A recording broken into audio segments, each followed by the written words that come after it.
एक solar inverter लगाने के बाद हम क्या गलतियां करते हैं जिससे अक्सर यूजर को बैकअप नहीं मिलता और सोलर की एनर्जी का भी हम 100% यूज नहीं कर पाते। यूटीएल कंपनी का हेलिक मॉडल 12 वोल्ट से लेकर 48 वोल्ट या उससे भी बड़े जितने भी इन्वर्टर हैं सभी की सेटिंग एक ही जैसी है। कंपनी के इस मॉडल की सेटिंग करना थोड़ा सा कॉम्प्लिकेटेड है, लेकिन इस वीडियो को ध्यान से देखकर आप पूरी सेटिंग को समझ जाएंगे। दोस्तों, मैं आपका दोस्त अरविंद और आप देख रहे हैं अपना यूट्यूब चैनल माइक्रोवेव नागल। और आपसे वही एक प्यारी सी रिक्वेस्ट कि यदि अभी तक चैनल को सब्सक्राइब नहीं किया तो प्लीज चैनल को सब्सक्राइब करके बेल आइकन का बटन दबा लेना। सबसे पहले इसके डिस्प्ले के संबंध में ही हम जानकारी आपको दे देते हैं। इस समय डिस्प्ले का कलर लाइट ग्रीन कलर हो रहा है।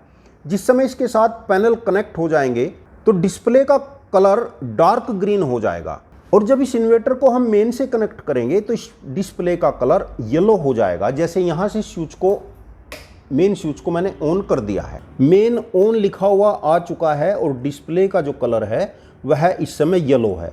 और जिस समय इन्वर्टर के साथ सोलर पैनल भी कनेक्ट हो जाएगा और मेन भी आएगी तब यह डिस्प्ले ऑरेंज कलर का आपको दिखाई देगा। और यदि कभी लाइन में शॉर्ट सर्किट हो जाता है या ओवरलोड हो जाता है तो यह डिस्प्ले रेड कलर का हो जाता है। जैसे इस समय इन्वर्टर चालू है और मैं इस वायर से इसको शॉर्ट करूंगा, इसके बैक साइड में जो सॉकेट लगा हुआ है वहां से इन्वर्टर के दोनों पॉइंट शॉर्ट करूंगा और जैसा कि डिस्प्ले में देख रहे हैं कि शॉर्ट सर्किट लिखा हुआ आया है और कलर डिस्प्ले का रेड हो गया है। डिस्प्ले के साथ इस साइड में 5 पुश बटन दिए गए हैं। सबसे ऊपर जो आप पुश बटन देख रहे हैं यहाँ लिखा है ENBDIS, अनेबल और डिसेबल। यदि आप यहाँ पर यूपीएस मोड करना चाहते हैं तो आपको 1 सेकंड के अंदर 3 बार यह बटन पुश करना होता है।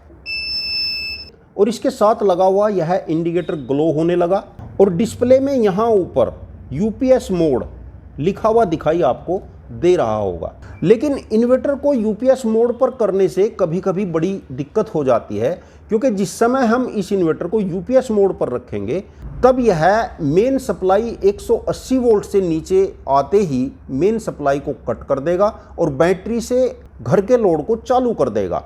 और जब बैटरी डाउन हो जाएगी तो हमें लगेगा कि ग्रिड सप्लाई चालू है परंतु बैटरी डाउन हो गई है, या तो इन्वर्टर खराब हो गया है या बैटरी खराब हो गई है। तो कभी भी यूपीएस को ऑन ना करें। यदि आपको कोई बहुत ही सेंसिटिव अप्लायंस जैसे कंप्यूटर, लैपटॉप आदि चलाना है तो इसको ऑन करें, अन्यथा इसको ऑफ ही रखें। और 3 बार 1 सेकंड में यहाँ से पुश करेंगे तो यह ऑफ हो जाता है। नंबर 2 बटन दिया गया है SMF ट्यूबलर। आपने इन्वर्टर के साथ जो भी बैटरी लगाई है, यदि SMF लगाई है तो SMF मोड पर रखें और यदि ट्यूबलर लगाई है तो ट्यूबलर मोड पर रखें। इंडिकेटर इस समय ऑफ है तो यह ट्यूबलर मोड पर है। यदि इसको SMF मोड पर करना चाहें तो उसी प्रकार 1 सेकंड में 3 बार इसको पुश करेंगे और SMF बैटरी पर यह सेट हो गया। लेकिन क्योंकि हमारे पास ट्यूबलर बैटरी है तो इसको हम ट्यूबलर बैटरी पर ही रखेंगे। यह इन्वर्टर को ऑन ऑफ करने के लिए है। और अगला बटन दिया गया है वही अनेबल, डिसेबल और बूस्ट चार्जिंग। इसके साथ लगा हुआ इंडिकेटर इस समय ऑफ है तो इन्वर्टर इस समय नॉर्मल चार्जिंग पर है। यदि आप इसको बूस्ट चार्जिंग पर करना चाहते हैं तो उसी प्रकार इस बटन को 3 बार आप पुश करेंगे 1 सेकंड के अंदर। इन्वर्टर इस समय बूस्ट चार्जिंग पर आ गया है और 25% चार्जिंग इन्वर्टर की बढ़ जाती है। जिस समय ग्रिड सप्लाई बहुत परेशान करती है, कट ऑफ ज़्यादा होते हैं, वोल्टेज कम रहता है, उस समय आप इसको बूस्ट चार्जिंग पर रख सकते हैं, अन्यथा नॉर्मल चार्जिंग पर ही रखें।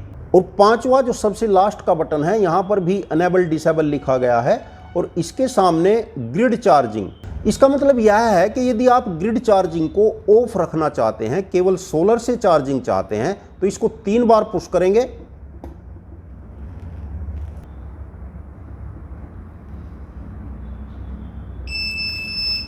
और इस बटन के सामने का जो इंडिकेटर है वह ग्लो करने लगा। इसका मतलब यह है कि इस समय यह ग्रिड से चार्ज नहीं करेगा, केवल सोलर से चार्ज करेगा।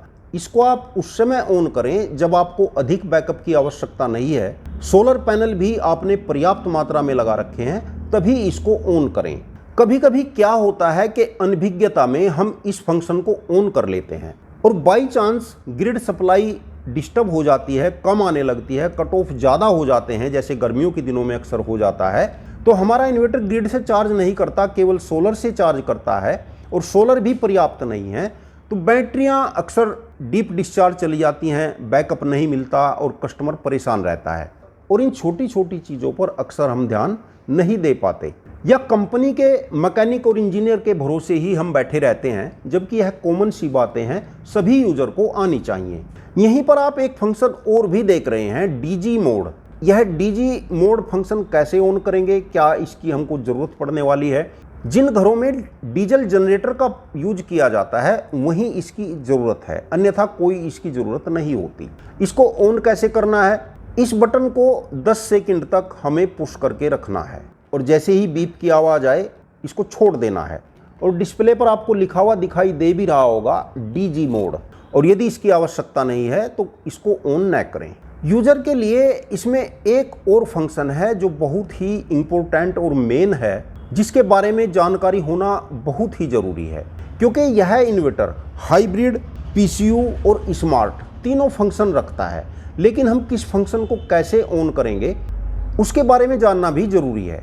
इसका यह जो चौथे नंबर का बटन है, इसको हम 10 सेकंड के लिए प्रेस करके रखेंगे और यहाँ कोने में आप देख रहे हैं HYB हाइब्रिड, SMT स्मार्ट और PCU 3 फंक्शन लिखे हुए आए हैं और HYB ब्लिंक कर रहा है। इसका मतलब पहले से ही इसमें हाइब्रिड सेटिंग अनेबल हो रही है। तो ऐसे स्थानों पर जहां इलेक्ट्रिसिटी बहुत परेशान करती है, कट ऑफ ज़्यादा है और बहुत ज़्यादा सोलर पैनल भी हमने नहीं लगा रखे हैं, तो ऐसी जगह इसको हाइब्रिड पर रखना होता है।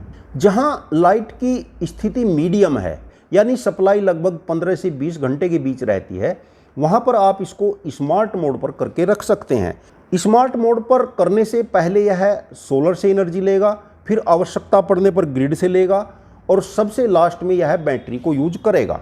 इसके अलावा ऐसी जगह जहां पर ग्रिड सप्लाई प्रॉपर है, सोलर पैनल पर्याप्त मात्रा में लगे हुए हैं और हम बिजली को अधिक से अधिक बचाना चाहते हैं, तो वहां PCU मोड को ऑन रखना है, क्योंकि PCU मोड पर होने से पहले सोलर को प्रीफरेंस देगा, फिर बैटरी को देगा और सबसे लास्ट में ग्रिड को यूज करेगा। और इन फंक्शन को हम चेंज कैसे कर सकते हैं? जैसे इस समय हाइब्रिड पर है, मान लीजिए मुझको स्मार्ट पर करना है, तो इस डाउन बटन से मैं नीचे लेकर आऊँगा, तो इस समय आप देख रहे हैं कि स्मार्ट ब्लिंक कर रहा है और इस बटन से इसको एंटर करेंगे और यहाँ पर देखिए डिस्प्ले पर लिखा हुआ भी आ चुका है SMT, यानी स्मार्ट मोड पर इस समय यह सेट हो चुका है।